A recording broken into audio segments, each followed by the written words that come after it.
ಒಂದು ಟೈಮಲ್ಲಿ ಬ್ರಿಟಿಷರು ನೀವೆಲ್ಲ ಯಾರು ಅಂತ ಕೇಳಿದಾಗ ನಾವೆಲ್ಲ ಭಾರತೀಯರು ಅಂತ ಹೇಳ್ತಿದ್ವಿ. ಆದ್ರೆ ಈಗ ಬೇರೆ ಯಾರಾದ್ರೂ ಬಂದು ಕೇಳಿದ್ರೆ ಖಂಡಿತವಾಗ್ಲೂ ಧರ್ಮದ ಲೆಕ್ಕದಲ್ಲಿ, ಜಾತಿ ಲೆಕ್ಕದಲ್ಲೇ ನಾನು ಆನ್ಸರ್ ಮಾಡೋದು. ಫ್ರಾಂಕ್ ಆಗಿ ಹೇಳ್ತಿದ್ದೀನಿ ಕೇಳಿ, ಪ್ರೆಸೆಂಟ್ಲಿ ನನಗೆ ಹಿಸ್ಟ್ರಿ ಇರುವಂತ ಇಂಡಿಯಾಕ್ಕಿಂತ ನನಗೆ ಫ್ಯೂಚರ್ ಇರುವಂತ ಇಂಡಿಯಾ ತುಂಬಾನೇ ಮುಖ್ಯ ಅನ್ಸುತ್ತೆ. ಬ್ರಿಟಿಷರು ನಮ್ಮ ದೇಶ ಬಿಟ್ಟೋದ್ರು ಕೂಡ ಅವ್ರ ಕಲರಿನ ಪ್ರೀತಿ ನಮ್ಮ ಮೇಲೆ ಹಾಗೆ ಇದೆ. ಈಗಲೂ ಕೂಡ ನಾವು ಬಿಳಿ ಮತ್ತೆ ಕಪ್ಪು ಮತ್ತೆ ತುಂಬಾ ಡಿಫ್ರೆನ್ಸ್ ಮಾಡ್ತೀವಿ. ಅಂಡ್ ನಮ್ಮ ಸ್ಕಿನ್ ಮೇಲೆ ತೋರಿಸುವಂತ ಕಿರುಬೆ ಯಾವ್ದ್ರ ಮೇಲೂ ತೋರಿಸಲ್ಲ, ಬಿಕಾಸ್ ಜನ ಏನ್ ಮಾತಾಡ್ತಾರೆ ಅಂತ. ಇಲ್ಲಿ ನಿಜವಾಗ್ಲೂ ಶೈನ್ ಆಗ್ಬೇಕಾಗಿರೋದು ನಮ್ಮ ಸ್ಕಿನ್ ಅಲ್ಲ, ನಮ್ಮ ಇನ್ಫ್ರಾಸ್ಟ್ರಕ್ಚರ್, ನಮ್ಮ ಎಜುಕೇಶನ್, ನಮ್ಮ ಡೆವಲಪ್ಮೆಂಟ್ ಅಂಡ್ ಮೇನ್ಲಿ ನಮ್ಗೆ ಇರುವಂತ ಸಿವಿಕ್ ಸೆನ್ಸ್. ನನ್ ಸುತ್ತ ಇರೋ ಸರೌಂಡಿಂಗ್ ನಾ ಕ್ಲೀನ್ ಆಗಿ ಇಟ್ಕೊಂತೀನಿ. ನಾನು ತಿಂದಿರೋಂಥ ಚಿಪ್ಸ್ ಪ್ಯಾಕೆಟ್ ಇರ್ಬೋದು, ಬೇರೆ ಏನೇ ಇರ್ಬೋದು, ಅವೆಲ್ಲ ಕಸನ ನಾನು ನೀಟಾಗಿ ಒಂದ್ ಕಡೆ ಡಸ್ಟ್ ಬಿನ್ ಅಲ್ಲಿ ಹಾಕ್ತೀನಿ ಅನ್ನಂಗಿದ್ರೆ ಮಾತ್ರ ನಿಜವಾಗ್ಲೂ ನೀವು ಇಂಡಿಯನ್ ಆಗ್ತೀರಾ. ಒಂದ್ ಹಳ್ಳಿ ಹುಡುಗಿ ಏನ್ ಓದ್ಬೇಕು ಅನ್ನೋ ಒಂದು ಫ್ರೀಡಮ್ ಅವಳಿಗೆ ಸಿಕ್ತು ಅಂದ್ರೆ, ಅಥವಾ ನಿಮ್ಮನೆ ಮಕ್ಕಳಿಗೆ ಇಂಟರ್ ಕ್ಯಾಸ್ಟ್ ಮ್ಯಾರೇಜ್ ಮಾಡಿಸಿದ್ರೆ ಅವತ್ತೇಳಿ ಇಂಡಿಪೆಂಡೆನ್ಸ್ ಡೇ ಅಂತ.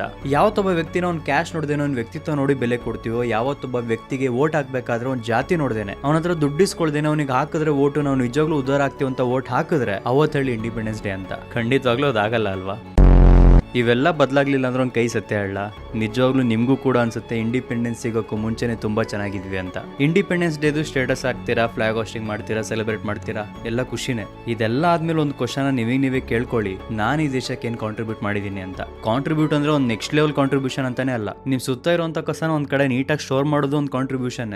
ರೆಸ್ಪಾನ್ಸಿಬಲ್ ಆಗಿ ಡ್ರೈವ್ ಮಾಡೋದು ಕೂಡ ಕಾಂಟ್ರಿಬ್ಯೂಷನ್. ಯಾವುದೇ ಒಂದು ಪಬ್ಲಿಕ್ ಅಸೆಟ್ ಇರ್ಲಿ ಅದನ್ನ ಹಾಳು ಮಾಡ್ದೇನೆ ನೀವು ನೀಟಾಗಿ ನೋಡ್ಕೊಂಡ್ರು ಕೂಡ ಅದೊಂದು ದೊಡ್ಡ ಕಾಂಟ್ರಿಬ್ಯೂಷನ್. ಸ್ಟ್ರೈಕ್ ಮಾಡ್ತೀರಾ, ಏನೇ ಮಾಡ್ತೀರಾ, ನಮ್ಮ ಬಸ್ಸಿಗೆ ಕಲ್ಲು ಹೊಡಿತೀರಾ, ನಮ್ಮ ಪಬ್ಲಿಕ್ ಪ್ರಾಪರ್ಟಿನ ನೀವು ಹಾಳು ಮಾಡ್ತೀರಾ. ಆದ್ರೆ ಒಂದೇನ್ ಬಿಟ್ಕೊಳ್ಳಿ, ಅವೆಲ್ಲ ನಮ್ಮ ದುಡ್ಡಲ್ಲೇ ಮಾಡಿರೋದು ಅಂತ ಗೊತ್ತು. ನಮ್ಮ ದುಡ್ಡು ಸಾವಿರಾರು ಕೋಟಿ ಇದ್ರು ಚಿಲ್ಲರೆ ಕಾಸಲ್ಲೇ ಮಾಡಿರ್ಲಿ, ಬಟ್ ಅದು ಮಾಡಿದಾರಲ್ಲ ಅದನ್ನಾದ್ರೂ ಉಳಿಸ್ಕೊಳ್ಳೋಣ.